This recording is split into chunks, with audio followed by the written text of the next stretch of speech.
সবিনয়ে নিবেদন, স্বরচিত কবিতা, এ কোন দৃশ্য!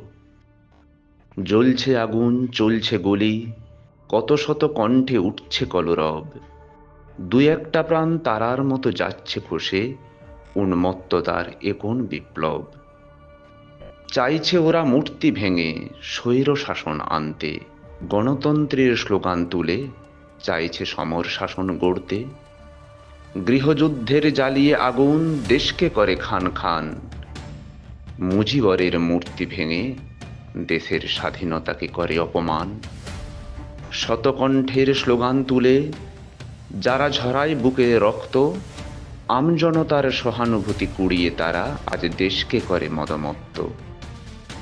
গণরোষে শাসক যখন হারায় তাহার গদি, উচ্ছ্বাসেতে ভাসে তখন লুঠতরাজের ছবি। প্রতিবাদের ভাষা যে আজ জানল সারা বিশ্ব, দেখল সবাই ক্ষমতায়নের এ এক করুণ দৃশ্য।